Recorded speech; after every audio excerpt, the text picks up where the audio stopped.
What have I learned in this course? Well, in brief, this course has made me think about our world.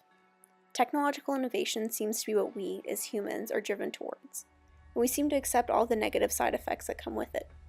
Depression, sexual harassment, isolation. I can't help but wonder, why are we allowing these tools to stifle our experience on this earth instead of interacting with them as just that, tools?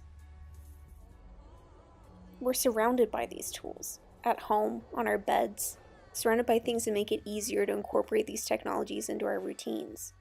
Everything is social now. The music we listen to, our schoolwork, our schedules, and it doesn't seem to bother us.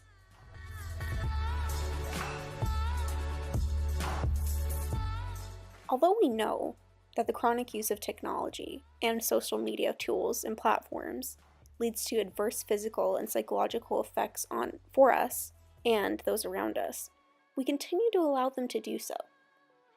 Every time we interact with these tools, it puts us into a trance, and it seems to distract us from the adverse effects that are being perpetuated by these technologies.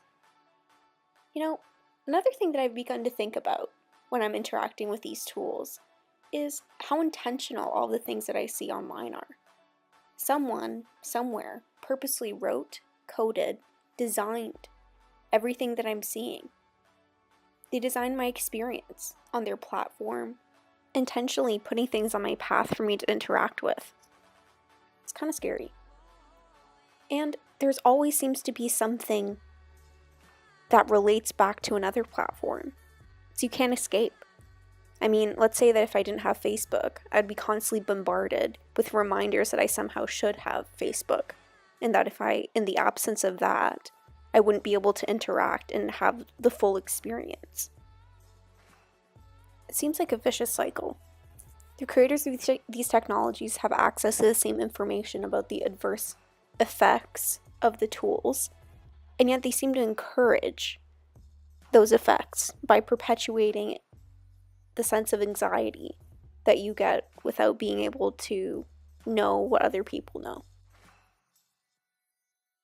Social media has shaped the way that we interact with our friends and the way that we seek out and process information. It allows us to quickly fact check and look up mildly interesting content, soon to be forgotten. Technology has also become something that we rely on to get from point A to point B. And without the adoption of those technologies and tools, we would be limited. Our physical body would be limited in its experience of different places and of different people. And it facilitates and inhibits the way that we interact with others. So how do we get here? Recognizing my own bias, I have a tendency to be pessimistic about most things. But I think we need to be taught to stop and appreciate the beauty in life, and know that our experience still exists outside of these tools, and we have the ability to decide what the future will hold.